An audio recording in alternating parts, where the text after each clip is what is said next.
How's it going, everybody? I'm Lex, and today we're going to be checking out the Andrew Tate returns to Piers Morgan. So, if you don't know who Andrew Tate is at this point, what are you doing, bruh? Are you on the internet? Are you even knowing what's happening? This guy was blowing up so crazy the last couple months, saying insane stuff, misogynistic things, kind of all these like hyper male focused things. And we're gonna get into it. His first interview with Piers Morgan was didn't go pretty well for him, but let's see how he comes around this time. Let's see if we're gonna agree with any of his points or disagree. So let's check it out. His videos have been viewed billions of times online, but he's been banned from pretty much every mainstream social media platform, including... Yo, he does not look happy, dude. Why does he look like Piccolo, dude? Is he okay? Is he okay? Twitter. Andrew Tate, welcome back to Piers Morgan Uncensored. Why is he so angry like that? Your take on this, I think, is quite interesting because you've been a victim of being, if victim's the right word, he looks so angry, removed from social media platforms for your opinions.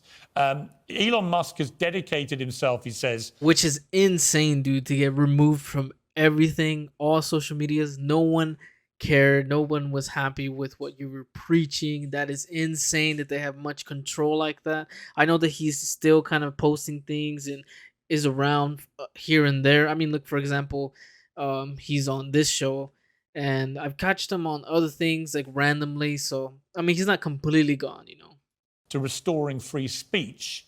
Do you think that's going to include you, for example? I don't think it matters if it includes me or not. I think what's important is that free speech is the number one weapon against absolute tyranny.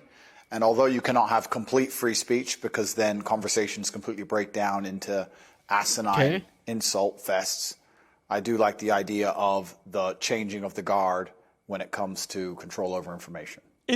I think free speech matters to an extent. Free speech matters until you're starting to become, you're actively are hurting something. You're hurting, not saying that you can't hurt people with your words and kind of, it is what it is, sure. But when the consequence becomes great, when the consequence starts to expand into something bigger by just like preaching your voice or preaching whatever you're preaching, that it's not necessarily the best thing to say, and then you creating this kind of mob mentality with that. So I would say it is fair to have free speech and it is fair to have that, but also, if you're kind of creating this environment where it's becoming kind of toxic and bad, then I would say, yeah, I mean, you're gonna have people, you're gonna have to suffer the consequence for speaking freely. Is it possible, Andrew Tate, to actually police something like Twitter to be a platform for genuine free speech? Or is it so toxic and tribal now that whatever happens, before we had all the people on the right screaming away that they were being no platformed and so on. Now you've got all the people on the left screaming that they're being diminished in some way. It's very tribal, very toxic. Can Musk cut through that? And if so, how? Yeah, it's going to be extremely difficult. There's always going to be one group of people who are extremely unhappy, but I think that anybody who's perspicacious enough to understand the truth of what's been going on in the world recently will know that the left and their narrative... Here's the problem with truth. It's subjective at times, It's not fully black and white. Sometimes it's kind of from the perspective of that person. If we're talking fact, something is, there's a difference between the fact and the truth, right? Coming from somebody may believe one thing and somebody may believe the other thing. That's the weird thing about truth and saying that word, because it's not always the truth, but it may be the truth to you. Have certainly been protected for a very long time, and the universe has swings and balances, and God often restores balance to the universe, and perhaps it might swing the other way for a while. I truthfully am a person who believes that all points of view are extremely important. They had to have them in the uncensored version. Because as soon as you block points of view, you have absolute tyranny. And in a way, it's sort of self-defeating, isn't it? Because you carried on getting huge attention. It was interesting to me that when you came on the show... Not necessarily. I don't think that if you block certain points of views, now it becomes a tyrannical place. I think if it's damaging, and I think if it's something that is obviously hurting society at one, it could be a good thing to kind of try to maybe approach that situation or approach that person to see why what they're saying is wrong. But if you have somebody like Tate who obviously believes this complete worldview, it's going to be really hard to convince him out of that when he genuinely believes that he is doing the right thing, from my understanding. For example, we've had, I think, nearly 6 million people have viewed the whole interview that we did, which is a huge number of people, certainly far higher than watched it on conventional television. So they're having trouble. You have a whole world out there online which operates away from social media platforms. Oh, this is not good. I've been very, very successful in spite of them, but not many people can do that. But what? I'm in a pretty unique position. But I think that everybody needs a voice to a degree, and social media platforms are now the most important platforms on the planet. Absolutely. They control information and they influence real-world decisions. That is so true, dude. Social media today is crazy. Like, you can really make something out of yourself today. I genuinely believe that. I mean, for example, look at these guys. Not only he is in this kind of manosphere thing, but you see people like Fresh and Fit. You see Andrew Tate's of the world. You see all these people who kind of have the same red pill mentality that he has, and you're able to kind of make something out of that and create something. Create an environment, and create or even Sneeko as well to add on to that. Create this environment for you, and it's true. It's a very powerful tool. Social media will become, if it's not already this juggernaut of a thing. It's people's perception of reality. The last few years of COVID have been a perfect example of what happens when you censor one side of the argument and you only allow one point of view to be purported by the matrix in and of itself, and that's how you end up in tyrannical situations. I think you were just discussing that, Piers. Yeah, and I think that's a perfectly valid point. People have quite rightly held me to task over some of the positions I took during the COVID pandemic, notably when the scientists said, I don't really know as Pierce's a definitive takes fact, or Andrew's you couldn't transmit the virus if you had the vaccine. It turned out that wasn't true. And But I really don't want to get into a COVID conversation at the moment. It doesn't seem observations on that supposed fact and said, right, well, in that case, I hope he doesn't if you either. refuse to be vaccinated, you shouldn't get the same rights as people who've been vaccinated. If it's true that if you're unjabbed, you can pass it on. It turned out actually there's not much difference whether you've been vaccinated or not. And at that point, I changed my mind. Why is he going off on this? I would suggest kind of move on. Like, I think right now is to get a better. I mean, I don't know what they want to accomplish with at this point at this show, or what they want to do with Andrew Tate, but wouldn't you want to learn more? I mean, other than the kind of COVID thing, it's kind of like I felt that there were a lot of people who were being deplatformed. Yo, his voice is down for questioning the validity of science. Why does he look like that? And there would then be a complete U-turn. So I do think it was a very interesting period, actually, for testing what free speech means. It was actually worse than that. You're right, Piers, but it was actually worse than interesting, because what happens is when you censor an entire side of the argument and only allowed one side of the argument to have a voice, you are changing reality in real time. I guess that's how they tied it in. The world. The only reason that scam continued as long as it did, and the only reason people didn't get to see their own parents get buried, and the only reason people sat and missed cancer appointments because they were scared of the common cold, was because they were censoring anybody who said anything contrary to the purported version of events that the mainstream media decided they want the entire world to swallow. It's beyond simply interesting, and it's beyond simply funny or coincidental. Yeah, I will challenge you on one thing. It's not the common cold, right? COVID-19 has killed 6.6 million people. It is one of the most deadly viruses, certainly of our lifetime. So it wasn't the common cold, but I do think it is completely justified for people to say we should be more. See, these COVID people, man, the people who are against COVID, don't get vaccinated, don't do this. I'm double vaxxed, just FYI. These people who are like so against this, it is your choice. Do what you will, you know what I mean? Although I don't agree kind of with that, but I don't want to get too much into that. But you obviously see him kind of trying to maybe belittle the thing. But here's Piers obviously coming back and pushing back a little bit on that. Cautious, I think, about accepting during fast-moving pandemics the word of scientists as being sacrosanct, because on a number of things, from the use of masks, that isn't Andrew Tate's truth, right? I'm sure his truth is vaccinations are I don't know what his truth is. Maybe I shouldn't. I should probably research that before I say that. But let's see a little more. The efficacy of vaccines in preventing transmission, they did massive U-turns. I've read enough history books to know that the people who do the censoring are never the good guys. And they've been censoring a lot of arguments for a very long time in the name of good. They are weaponized. Why is he talking like that? Very militant. It's always in the name of tyranny. Anybody who is out, I know the people that don't even talk. Why is he speaking like that? You're trying to silence an entire side of an argument on any subject, whether it's COVID-19, immigration, anything else. They are the evil people who are out for absolute mind control of the populace. And they I certainly agree. That's conspiracy. I think the healthiest thing for any democracy is for all views to be aired and debated. We seem to have lost the ability to debate. You know, when I interviewed you, yeah, we had a few fractious moments, but actually, I thought it was a pretty spirited debate between people who perhaps had, preconceived views. If this video goes good, we can also react to that one, his first interview with Piers. So make sure you smash that like button and make sure you sub. I've got no problem interviewing you now about these because I think you have an interesting take on this stuff. Really?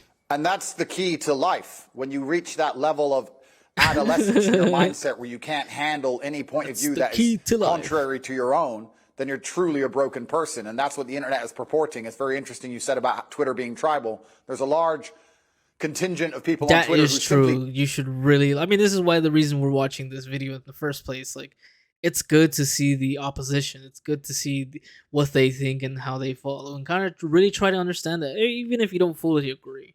Cannot handle reading an opinion which differs from their own. And that is a degree of immaturity that we do not need adults to be functioning with in the modern world. No, I agree. If you were Elon Musk, this idea of charging $8 now a month, whatever it is, to access the blue tick premium Twitter account, would you do that? Would you pay the extra?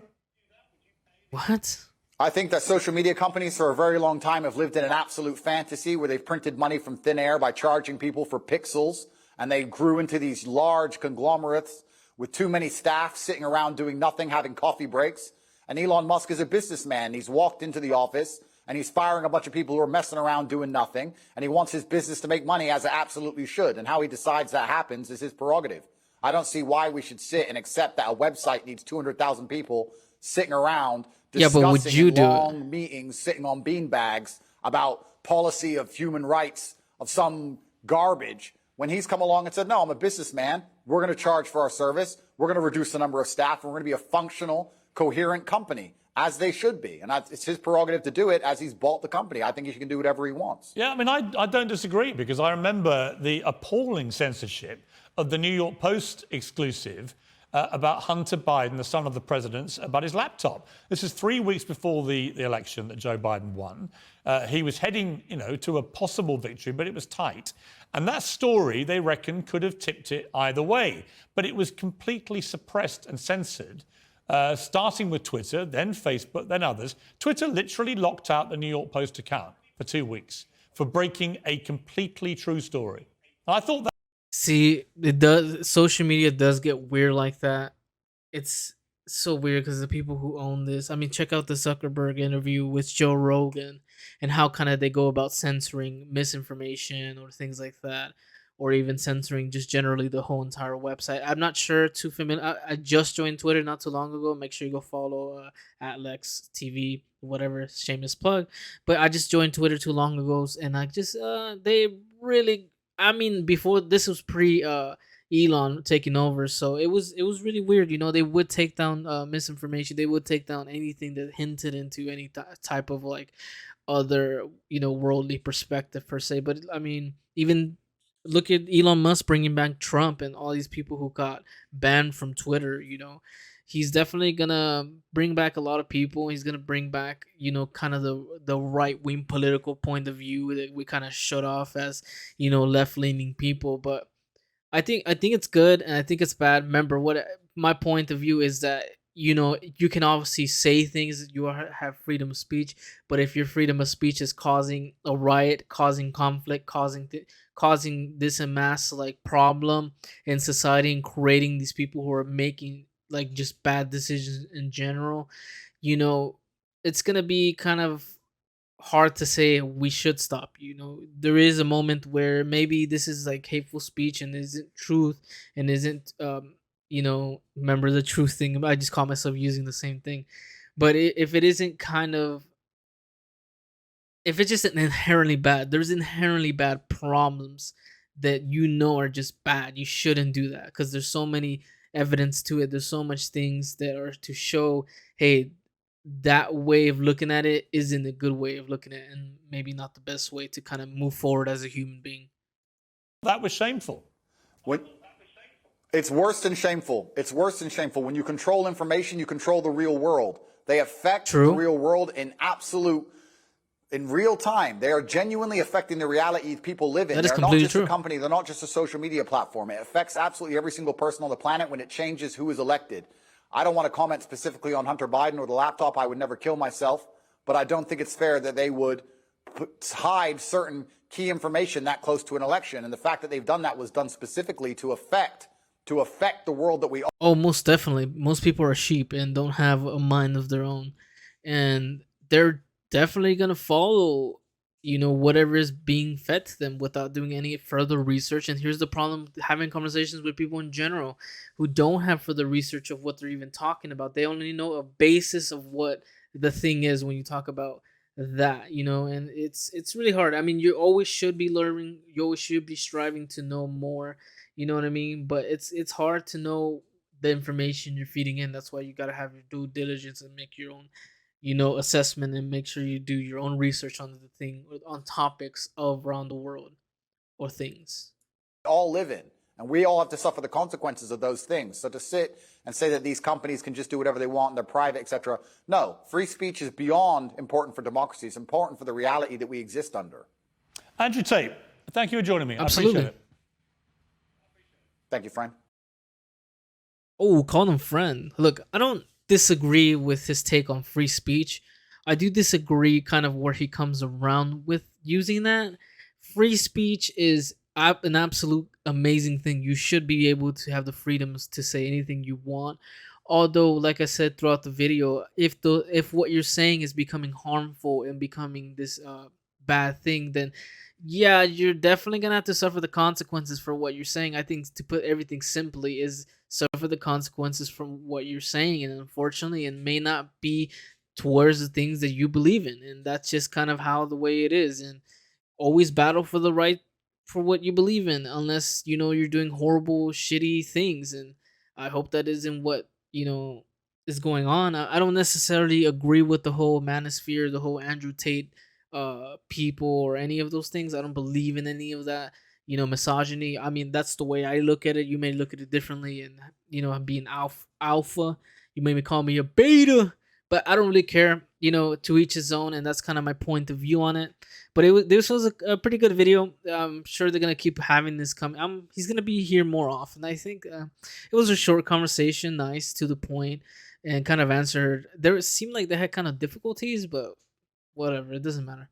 But with that being said, I want to know in the comments down below what you think. What's your perspective on Andrew Tate? Do you like him? Do you don't?